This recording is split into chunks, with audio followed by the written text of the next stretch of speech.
Hey, welcome back, everyone, to another episode of Ecosystem Aces. I'm Chip Rodgers, Chief Partner Officer at WorkSpan, and gosh, just thrilled to be joined today by Dan McAllister. Dan, welcome. Yeah, thanks, Chip. Appreciate it. Glad we could work this out. Yeah, it's fantastic. So, gosh, today let me just start with, Dan, your career in partnerships. You've been doing partnerships for a number For of a while. years, a Yeah. number of years. Gosh, going back to, Boomi for the last year and a half, 2 years, and with Salesforce. I mean, you've hit all the high spots, MuleSoft Box. I'm going backwards, NetSuite, long time at SAP, Yep. and Business Objects. And I remember those days, gosh, when, because we were both with SAP, and the acquisition of Business Objects that was sort of SAP's first foray into a big acquisition like that, and it was Mm-hmm. a Mm-hmm. little jangly for a while, you know, but Yeah. ended up being very successful. So Yeah. I'm happy to kind of jump into that. It's actually one of the litmus tests I use to see how old people are. Do you remember a product called Crystal Reports? yes, You see, yeah, there you go. So the gray yeah, hairs like I have, but there's a large part of the population who has no idea what we're talking about when we say that. They might say Tableau or something else they get. yeah, But that was one of the first great report writing tools back when you couldn't even really create workable charts and graphs from in Excel back then, let alone tools that were before that, which you and I know remember. But yeah, so I had joined Crystal Reports in the late '90s. I think was my first foray into proper channels and alliance. I'd actually done some work before that as well. But that was a great growth, small company.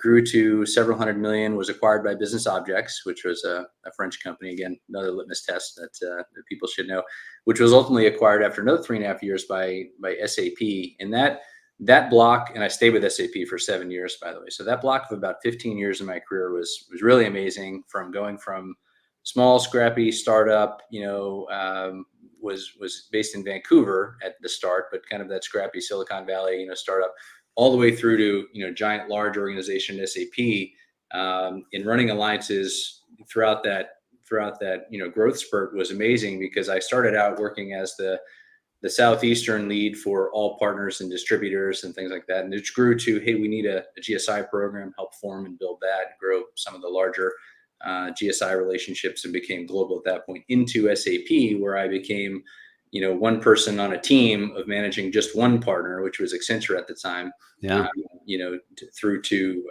running the Deloitte partnership at SAP for a while. So that was a lot of fun. And at the end of that period, I was thinking about what in that journey did I like the most? And it was really those kind of companies that were somewhere between 100 million and a billion was a lot of fun for me.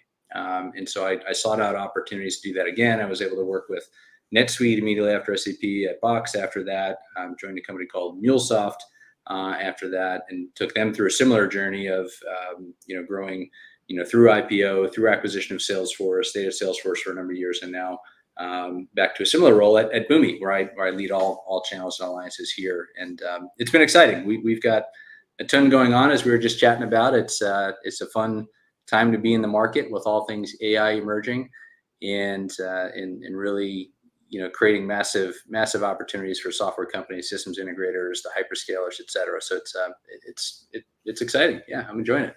yeah, that's fantastic. And yeah, Boomi is really just and Boomi is you sort of had your own transformations, right? With as a startup, and then Dell Boomi, and then now back off, on your own, and just growing like crazy. So congrats on that.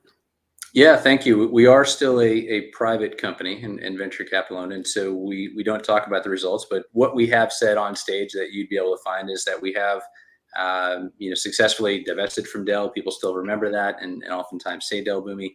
We are our own independent entity and have been growing pretty substantially for the past year plus.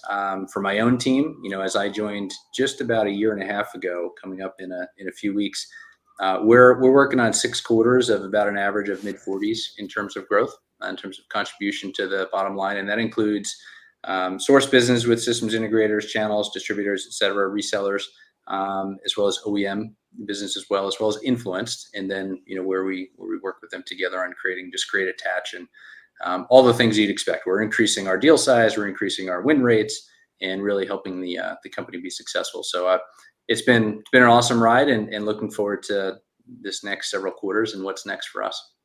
That's fantastic. I think it's to hear those kinds of proof points is always really valuable for, I think, other partner leaders to hear as well, and certainly, as and we're going into planning season here soon, so it's it's good to have those numbers at the ready.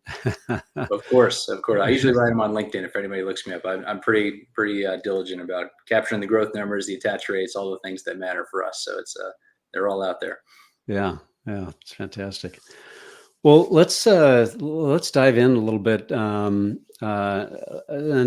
maybe we start off with you've sort of through your transitions of and growth, right, in your roles, you're leading an entire organization of partner teams, including the partner managers, programs, and the whole thing. How do you think about sort of building a partner program? What are some things that are really important when you're kind of putting some structure to all that? Sure. I think at a high level, one of the items I've picked up over the years is obviously lots of small best practices that get captured in a bigger program. And so at a high enough level, I generally think about partner programs in terms of 3 pillars. Number one is what is the customer life cycle, right? And so everyone in your organization needs to understand everything that a partner can do, various types of partners, of course, at each stage of the customer life cycle. Not just from the go get me leads and lead in demand creation, but the sales cycle, which is also well known, but then also through the delivery cycle in driving adoption, and then hopefully expansion, which starts that all over again. And so sales, marketing, services, customer success all need to be engaged in how you work with the various types of channel partners and integrators, et cetera, what value they bring, what metrics each organization should have and think about, even if it's not a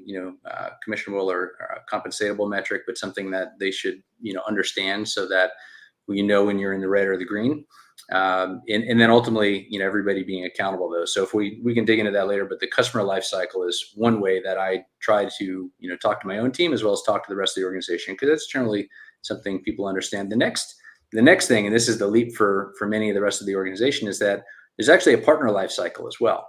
And so that is very similar to what you might expect in a customer life cycle, but generally I find not a lot of people think about that. Only the channel people do. So you have to bring the rest of the organization into the understanding of, hey, you've got to go recruit partners.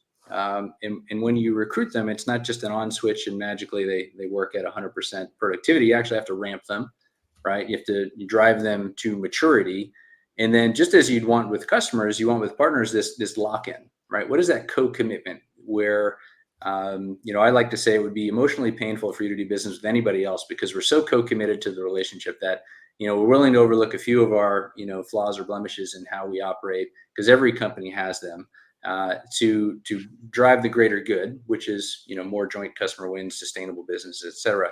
And so, just in the customer life cycle, I need the whole company to understand that as well, because it's not just, hey, I thought they're a partner. Everyone in that organization magically understands, what a Boomi is or what other, products you might represent, but that you're dealing with organizations that might be hundreds of thousands of employees, and you have to continue to not just recruit that partner, but the individuals within, and always be evangelizing, always be ramping, always be maturing to ultimately drive, great alignment in those organizations. And the way you do that, the way you really, capture that momentum, is helping them build a sustainable business.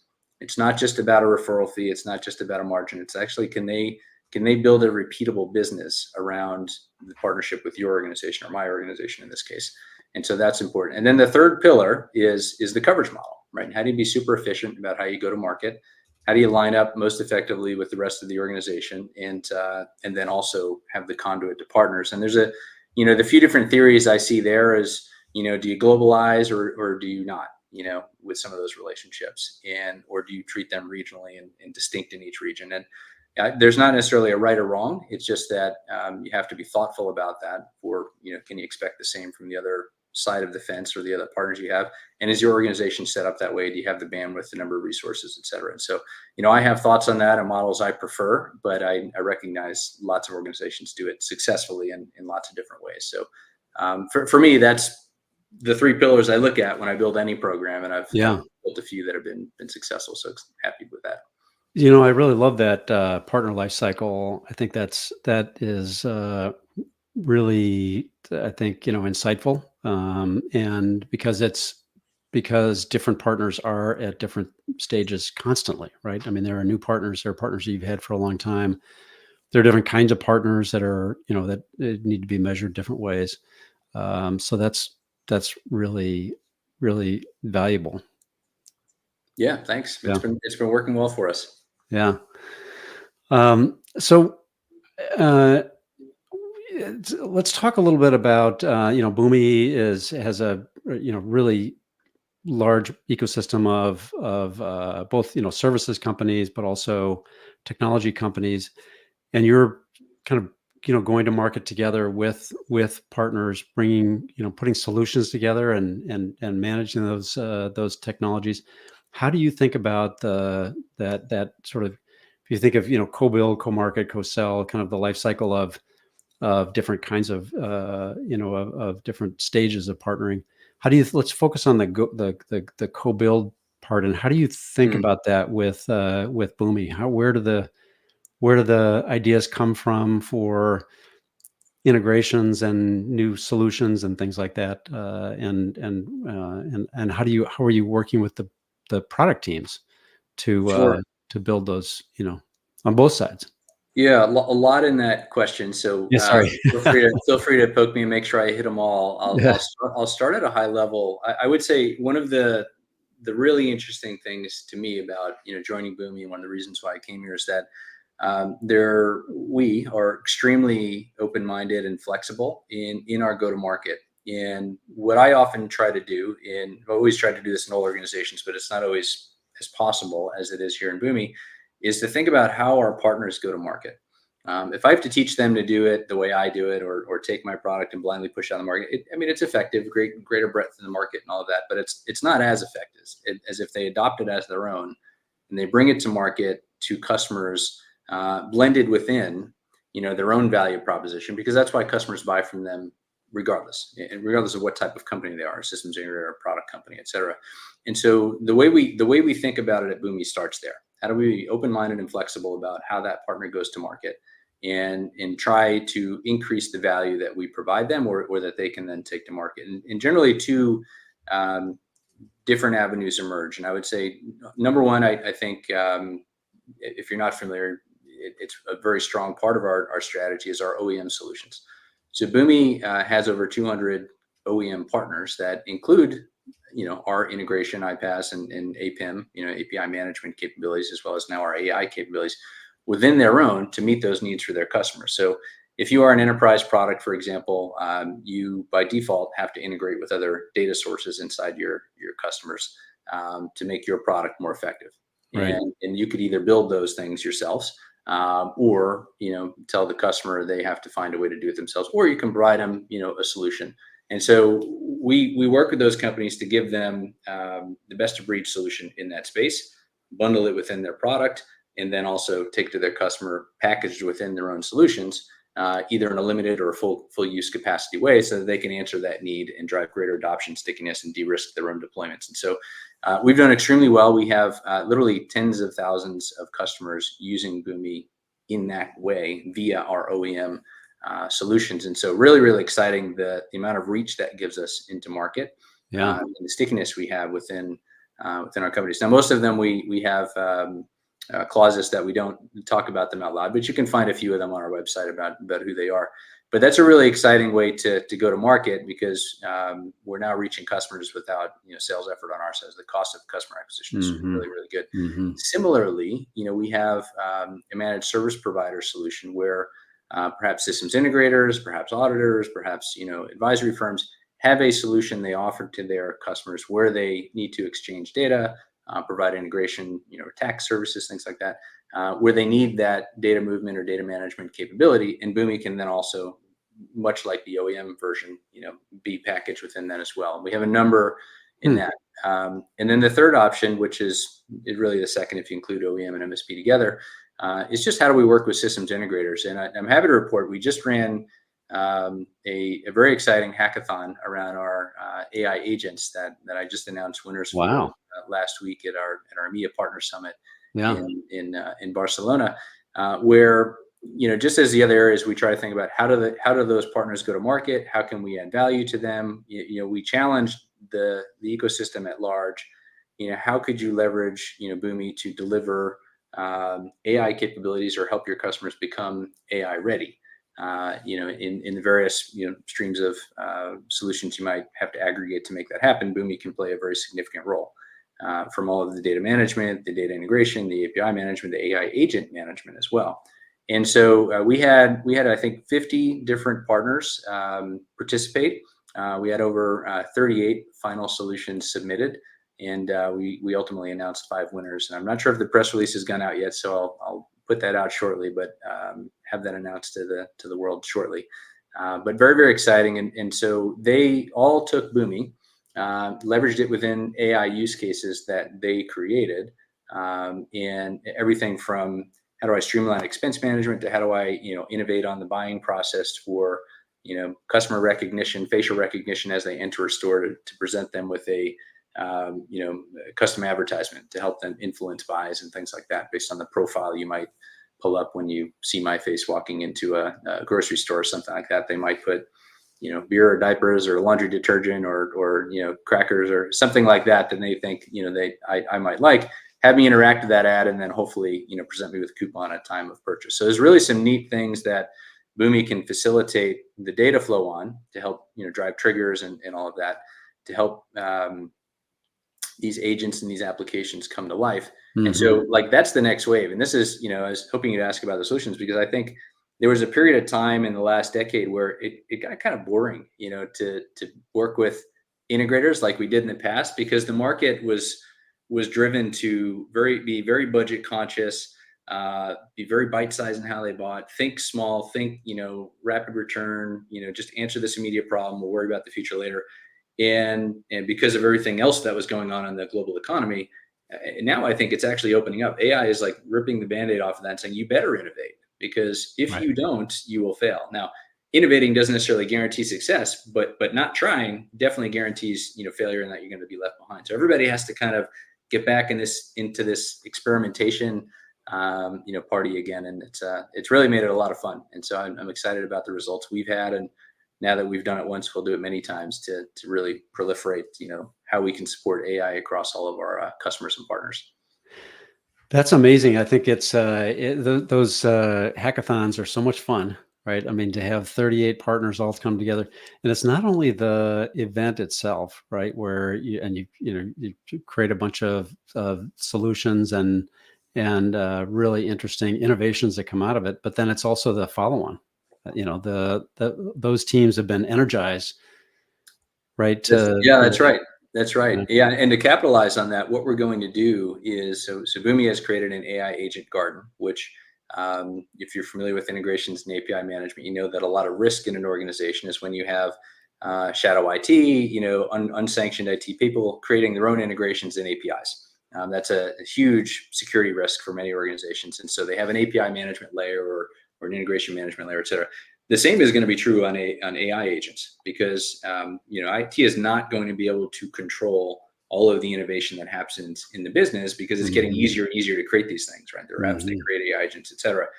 If the business doesn't get what they want from IT, and we know they don't because there's a huge backlog on IT, not for lack of effort, it's just lack of resources and funding, business is going to innovate. And so if you accept that as a reality, you should switch your goal to not hindering that innovation. You should let them do it, but actually, give them a safe place to operate in, right? And so put a management layer on top of that. And so Boomi is providing that management layer for AI agents. We call it the AI agent garden.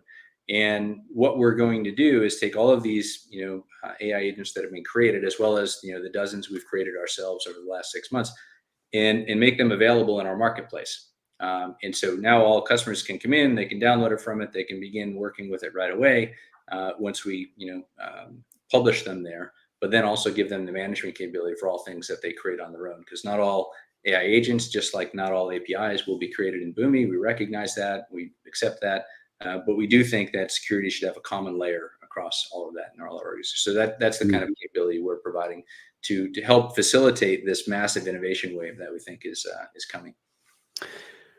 Incredible. I love the fact that you guys are just right there in it, because there's so much going on with AI that and you've like grabbed it. Yeah, fun time to be in the market again, I think. Yeah. It's really exciting.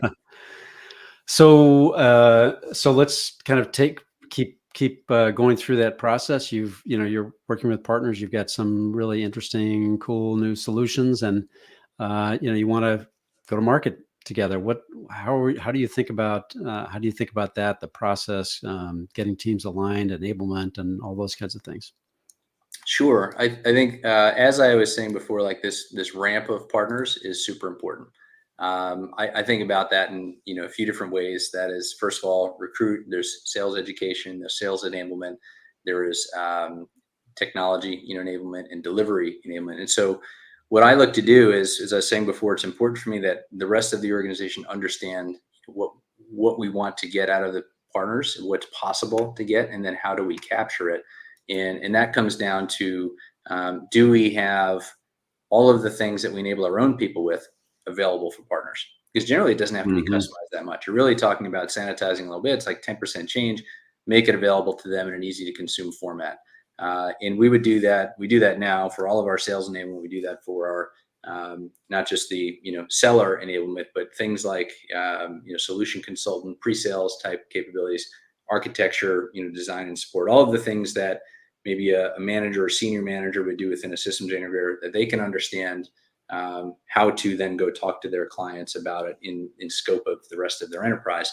And then of course the certifications and the delivery capability, the services best practices that hopefully your own services organization is developing, sharing that all with partners as well, and creating that mechanism to do that. So we do that in a number of different ways. We have all of the online learning, we have all of the workshops. I've created a partner advisory board to make sure that our most important partners are getting it first, giving us feedback, so then we can then replicate it.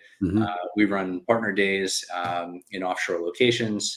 So we're kind of getting that motion going, and that's been a lot of fun too, to put that in place for the organization, to think about not only how you do it at scale, but drive depth, in partners as well, which might lead to things like ambassador programs or whatnot, to really, reward for that, people that do go deep, in the technology. So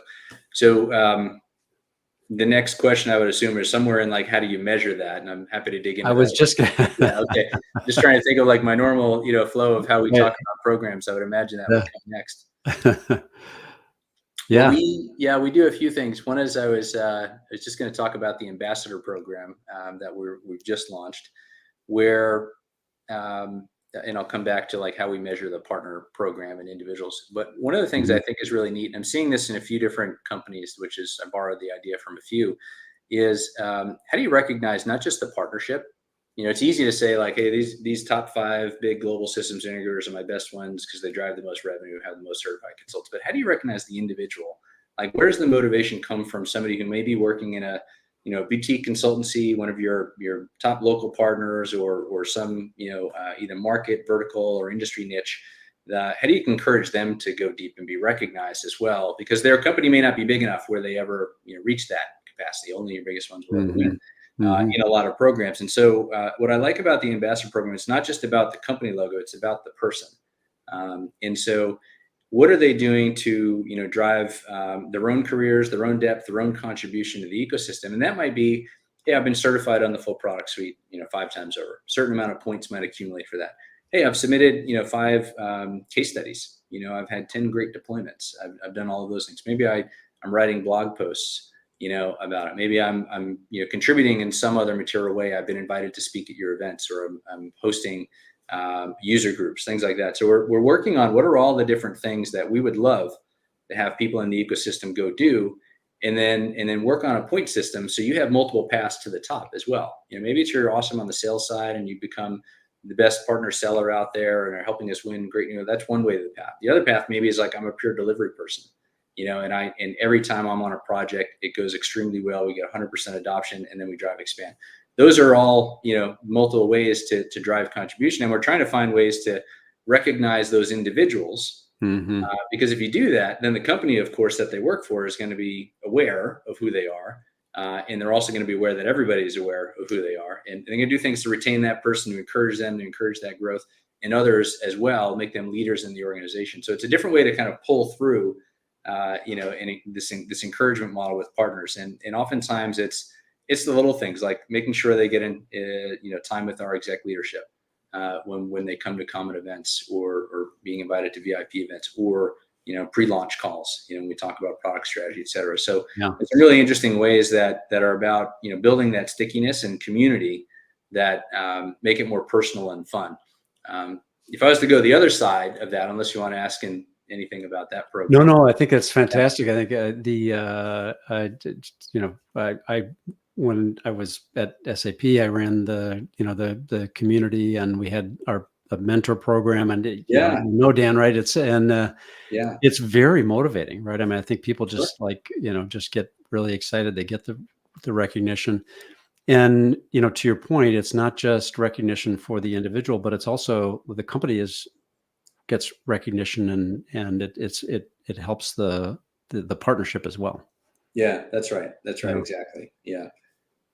So we love that program. We're doing more to drive that kind of alignment and that engagement with those individuals. And it's great to see, we'll add more and more over time, and they become a network unto themselves, and there's respect across multiple partners. So that's great. And I love that because they may work for one partner today, a client tomorrow, maybe they work at Boomi or they rotate around. All that's fine. We're building the whole ecosystem up that way. Fantastic. And then the other side, I'd say, like where we focus on how we measure partners in general. If I only had one metric to say, hey, the program is going to be successful or not, I would say, what are the qualified opportunities that we're creating together? And not just leads, because leads, hey, we can go to events, we can run webinars, but actually qualified opportunities that make it to the 10 to 30% stage where we all agree, hey, this is something we're going to pursue together. If we're doing a good job creating demand together and really being able to attribute it to that partner, generally everything past there works well. Right? Because we're all in the business of making customers successful, and none of us are in the business of failures, for customers. And so if we generate new ones, the machine kind of can take over from there. Now, of course, I do a lot of other things. I have lots of other metrics to make sure it is going well, the rest of it. But if there was only one, I would really lean in on that. If I was, starting a program tomorrow and I needed to make sure I had something in the water, something in the DNA of the team, is like get them focused on creating great new opportunities for us to pursue partners. I love that because it's very much about co-sell, right? It's not I'm going to register a deal at the end just to get credit kind of thing, right? Playing games like that. It's got to be early engagement and value, which is why I say qualified, because it has to be something we all agree is an opportunity. I would accept this as a seller that, yes, I'm going to put this in my forecast, right? When you have that, then it's undeniable that I agree this is something that is real and has a value to it. Yeah. Amazing. Love that. Dan, this has been fantastic. Gosh, we're coming up on 30 minutes here, and it's gone like just, so fast. We could talk that was forever. fast. Maybe I'll ask you one last question. And you've kind of touched on some things along the way, but anything that sort of advice that you've picked up along the way that you would share with a partner leader that's listening, that has really helped you in your career along the way? Yeah, I think too. And when I heard this the first time, they both kind of go together. I'd say just put them out there without being cryptic is you kind of go slow to go fast. And then the other was I had a leader once tell me, like, write it down, and the idea behind both of those is that you're gonna go down this road a number of times, you hope, right? Because we're building volume-based businesses, larger businesses, et cetera. And you want to make it easier for the person going behind you. So as opposed to like jumping right to the finish, right to the close, skipping over all the potholes along the way, slow down a minute, write it down, pave the road behind you so that the next time you go through it, or the next 3 people you hire that go through it, it's gotten incrementally easier, right? And if you do those things, right, you don't think about taking the shortcut, and you actually do it right. Think about it, write it down, share it, and then improve on it every time.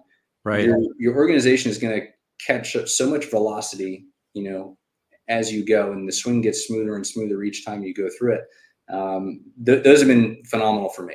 And I try to remind myself that, because it's easy to get caught in the quarterly and the short-term goals. And you should be hitting those, but you're going to hit them more predictably, more confidently. You're going to have less stress. You're going to have more, predictability to your business, if you keep refining it and get all the grit out of the machinery, so that runs smoother and smoother as you go. So that probably be my best piece of advice.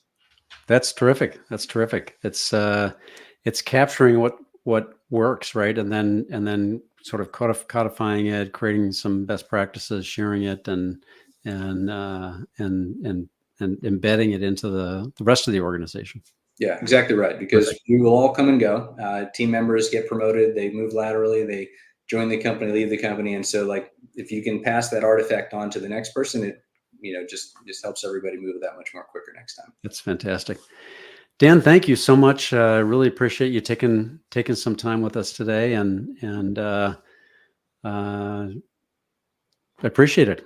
Yeah, my pleasure, Chip. Thanks for having me, and look forward to talking again soon. Fantastic. So thank you, Dan, and thank you all for joining us. Another episode of Ecosystem Aces, and we'll sign off for now, and see you next time. Thanks, everybody. Take care.